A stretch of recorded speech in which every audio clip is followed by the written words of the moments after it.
Année 2005.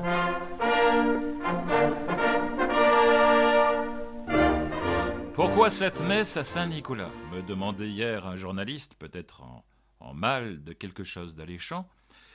Parce que, sans complexe, sans crainte et sans peur absurde, nous avons un devoir de prière d'abord et de mémoire ensuite pour deux hommes qui ont marqué le grand événement dramatique et glorieux à la fois de la croisade de 1936-1939.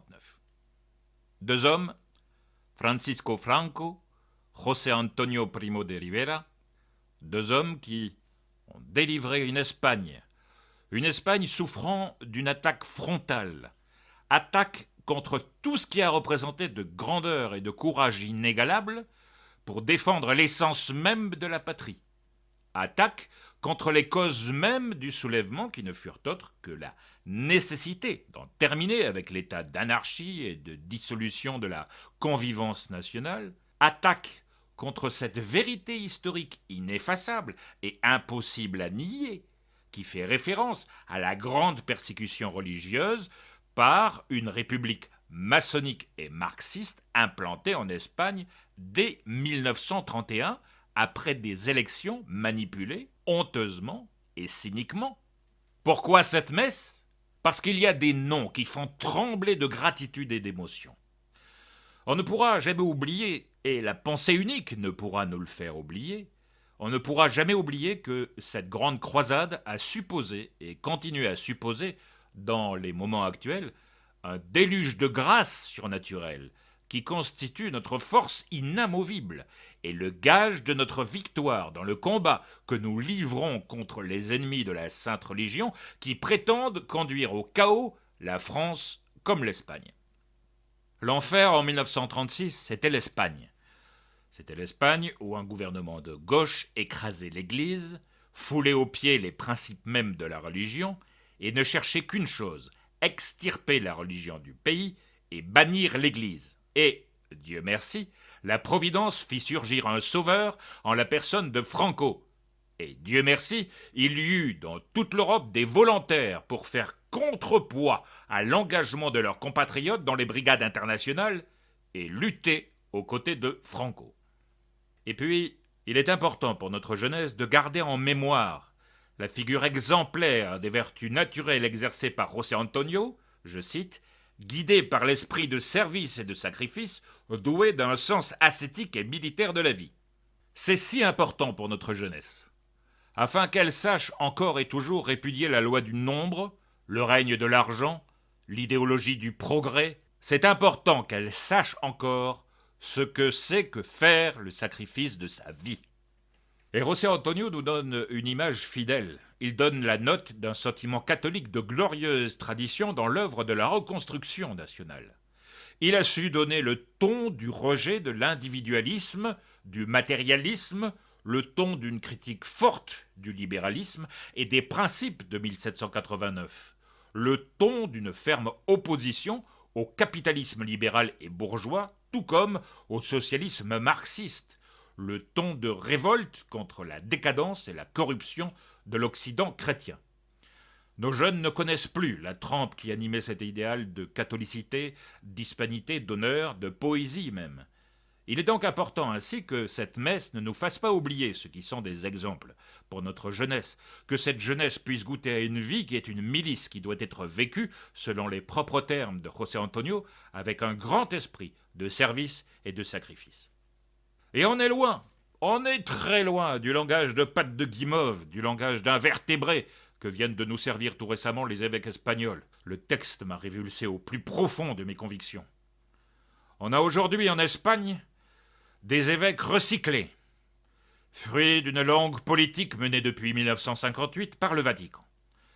Le règne exemplaire de Franco, commencé avec l'appui militant d'une église de croisade, s'est terminé dans la répugnante volte-face d'une trahison ecclésiastique nommée Message de pardon, à l'occasion de la récente loi dite de mémoire historique, voulue par le gouvernement socialiste pour réhabiliter les tueurs de prêtres, les massacreurs. L'Église d'Espagne, par la voix du président de la conférence épiscopale espagnole, Monseigneur Ricardo Blasquez Pérez, se couvre de honte devant l'histoire en jouant une sorte de neutralisme face à la réalité historique de ce que fut la réaction de José Antonio et la croisade de Franco contre le bolchevisme. C'est vrai que Franco n'avait rien concédé à la libéralisation, à la démocratisation, à la socialisation que l'Église occupée lui réclamait. Mais c'est vrai aussi que, je cite, le salut ou la perte des âmes, comme l'écrit Franco en 1953, la renaissance ou la décadence de la foi, l'expansion ou la réduction de la foi véritable, sont des problèmes capitaux devant lesquels on ne peut rester indifférent. Fermez les guillemets. Mais pour vous, mes seigneurs de la conférence épiscopale espagnole, le salut ou la perte des âmes ne vous intéresse plus, et l'on comprend que vous hurliez avec les loups et que vous vous soumettiez au diktat de la pensée unique. Quelle est la teneur de ce texte ? Entre autres turpitudes, celle-ci.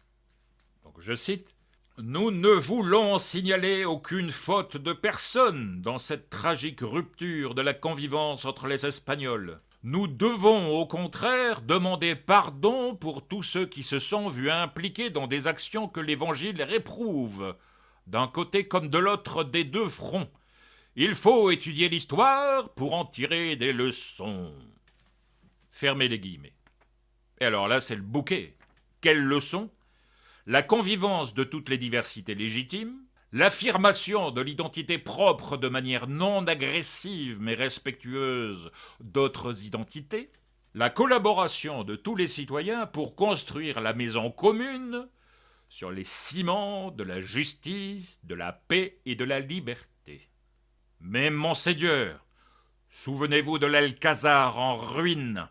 C'est cela, la maison commune que vous voulez nous construire ? Alors, nous n'avons aucun remords à avoir. Et c'est la gloire de José Antonio, de Franco et de tous ceux qui savent encore qu'il n'y a ni justice, ni paix, ni liberté sans Dieu. D'avoir fait de cette guerre d'Espagne la première bataille pour la défense de la chrétienté contre la barbarie et l'esclavage. Il y a une grâce à demander ce soir. Elle est esquissée dans ce qu'un écrivain avait couché sur le papier en 1976 d'une main fort juste. Ce n'est pas le général Franco qui avait pris l'initiative de la contre-révolution catholique et militaire en Espagne. Il était devenu le chef par nécessité. Par grâce, il n'était pas seulement un chef de guerre, il était un homme d'État, il était souverain. C'est la grâce qu'il faut demander à Dieu pour chaque contre-révolution. Car s'il suffit de soldats catholiques pour entreprendre une insurrection catholique et militaire contre le communisme, il faut, à la contre-révolution, ce siècle qui se décompose de toutes parts, la grâce exceptionnelle du génie politique d'un Franco. Gardons et honorons la haute mémoire du général Franco, bon serviteur de sa patrie et de la chrétienté, qu'il repose en paix au milieu de ceux qui sont tombés en martyrs au service de la foi. Demandons à Dieu, au cours de cette messe, demandons-lui, ainsi qu'à Notre-Dame del Pilar, la grâce qu'une élite des hommes de ce temps, même si ce ne sont pas tous des hommes de ce temps, retrouve, pour reprendre un mot de Brasillac, retrouve dans nos combats politiques et religieux le lieu de toutes les audaces, de toutes les grandeurs et de toutes les espérances, qu'une génération nouvelle, soucieuse d'un modèle politique et spirituel, monte et permette à nos deux nations chrétiennes, l'Espagne et la France, d'échapper à l'impuissance et à la corruption que nous amène le mondialisme destructeur et dissolvant. Ce n'est pas pour rien que des héros et des martyrs ont donné leur vie pour l'honneur de Jésus-Christ, pour une patrie unie, libre, sous l'étendard du Christ roi. Je termine, chers amis, en relisant la fin du testament du général Franco. Le Caudillo de España, qui assura 35 ans de paix et de justice sociale, le Caudillo de Cristiandad, qui avait rendu l'Espagne à sa vocation chrétienne. Je voudrais, en ma dernière heure, unir les noms de Dieu et de l'Espagne. Et vous serrez tous contre moi pour crier ensemble une dernière fois à l'ombre de ma mort : Arriba España! Viva España!